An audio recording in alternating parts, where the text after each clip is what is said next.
నమస్తే. ఇప్పుడు మనం శ్రీ అలుగుమల్ల హరికృష్ణ స్వామి దేవస్థానం సులూరుపేట ఇక్కడ ఉంది. ఈ స్థల పురాణం ఏంటంటే, గరుడు తనంత పరాక్రమము మరెవరికి లేదు, తనకి సమానం ఎవరు లేదని గర్వపడిన కారణంగా గర్వభంగం కలిగిన స్థలం ఇది. శ్రీకృష్ణుడు గరుడిని పిలిచి హిమాలయానికి వెళ్ళి అతడు తపస్సులో ఉన్న హనుమంతుడిని తీసుకురమ్మని చెప్తాడు. అప్పుడు గరుడు విశ్వరూపం ఎత్తి హిమాలయాలకు వెళ్ళి తపస్సులో ఉన్న హనుమంతుడిని లేపి, హనుమ, నీవు మలహరి పూర్వుడికి వచ్చి శ్రీకృష్ణుని దర్శించవలనని అడుగుతాడు. దానికి హనుమంతుడు, నేను శ్రీరామచంద్రుడిని తప్పితే వేరే ఎవరిని దర్శించాలని నిరాకరిస్తాడు.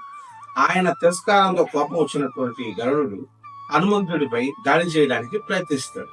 తక్షణం హనుమంతుడు కరుడు కంటే పెద్దగా స్వరూపం ఎత్తి కరుడిని బెదిరించి పంపుతాడు.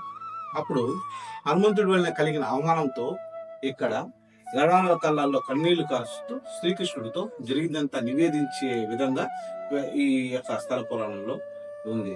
ఇది పూర్వం సత్రాజిత్తుడు అనే విషయం మనకు తెలుసు. ఆయన శ్రీకృష్ణుడు సంబంధించినటువంటి స్టోరీ మనకు ఆల్రెడీ తెలుసు. ఆ స్థల పురాణంలో పాటుగా ఇది కూడా ఈ యొక్క మందిరంలో ఉన్నటువంటి స్థల ప్రతిష్ఠితి. ప్రతి ఒక్కరూ నెక్స్ట్ మంత్ ఇక్కడ ఈ గుళ్ళో ప్రస్తుతానికైతే ఇది జరుగుతుంది. నెక్స్ట్ మంత్ కుంభాభిషేకం ఉంది. అందరూ వచ్చి ఒకసారి దర్శించుకుంటే ఆ యొక్క శ్రీమన్నారాయణుడి యొక్క ఆశీర్వచనం మన మీద ఉంటుంది. ఇది టీటీడీ వాళ్ళ అనుబంధంగా ఉంది, టీటీడీ వాళ్ళ ట్రస్ట్ లో ఉంది.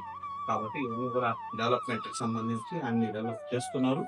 నెక్స్ట్ మంత్ కుంభాభిషేకం ఉంటుంది. సో ప్రతి ఒక్కరూ వచ్చి ఈ యొక్క గుడిని దర్శించవలసిందిగా కోరుతున్నాం. జై హింద్.